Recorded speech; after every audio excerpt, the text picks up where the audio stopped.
Hello everyone, it isn't Wednesday, which is when usually my Crack-A-Pack videos come out, but I finally got my hands on some Amonkhet product, as you can see here. So we're finally going to start doing Amonkhet Crack-A-Packs.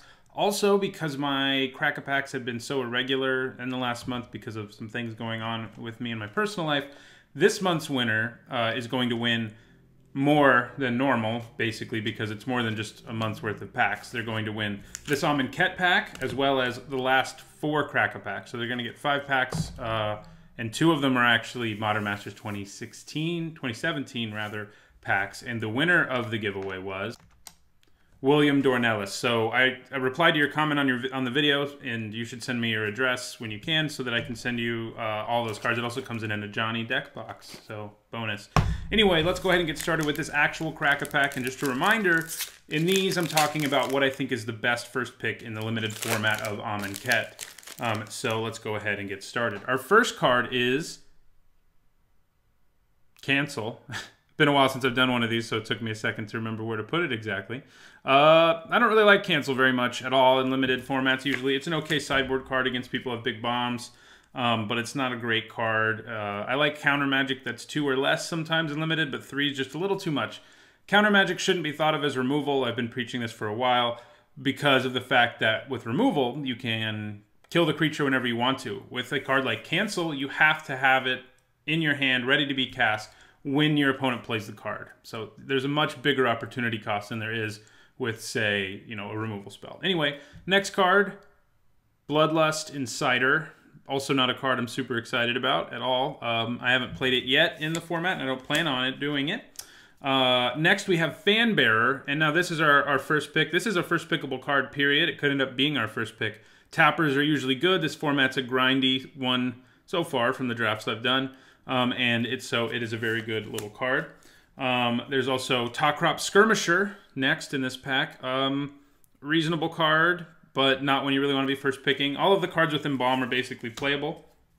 Next we have Greater Sandworm, who's actually quite good. Normally a 7-mana 7/7 isn't something to get excited about, but when you add cycling to it, that means it's relevant at all stages of the game. Still, Fanbearer is better, but I'd say the second best card in our pack is the Sandworm. Our next common is Wander in Death, another card that wouldn't be that good without cycling. It'd be an okay card without cycling. With cycling, it's a solid card. Still not one I take very early in my drafts, but one that I like. Next we have Hyena Pack. This is the kind of common that you play if basically, your draft didn't go well. The 4 mana 3/4 is fine, but there's no synergy or anything to be had. Hooded Brawler is a decent common as well. Just a 3 mana 3/2 who can exert into a 5/4 when he needs to, and that's a pretty nice attacker. Next we have Luxa River Shrine. I don't like this card at all. It asks too much of you, and then all it does is gain you life. And gaining life for the sake of gaining life is usually not that great. Okay, now we're getting interesting here. We have Compulsory Rest, which is a good removal spell. It's the pacifism of the set. I think I would take it over Fanbearer, as much as I love Fanbearer. So I think right now that is our first pick. Next we have By Force. Don't play it in limited. It's a decent sideboard card. There's hardly any artifacts in this format, especially that are actually playable. Next we have Renewed Faith. A solid playable. It's nice that it does something when it cycles. This is not life gain for the sake of life gain because it has cycling, which has synergies in this format, and it also draws you a card. Next we have Gravedigger, a great uncommon, usually a common, but he's an uncommon this time around, and that's a good card that I would play in any black deck, but I think I'm still taking Compulsory Rest over it. Oh, but we opened a pretty good rare, and that is Vizier of Many Faces. And I think the rare is just what we take here. It's always going to be whatever the best creature on the battlefield is, and then it embalms and comes back. I shouldn't say always. It's whatever the best creature on the battlefield is when you play it.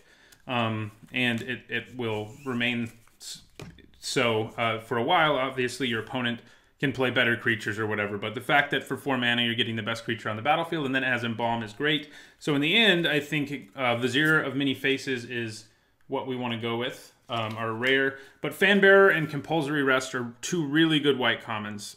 They're 2 first pickable white commons. So that does it for this Crack-A-Pack. I'll be back with another one next week on Wednesday on the proper day for Crack-A-Packs. Thanks for watching. Like this video if you enjoyed it. Post in the comments if you want to be entered into the next giveaway, which will begin with the next pack. So thanks for watching.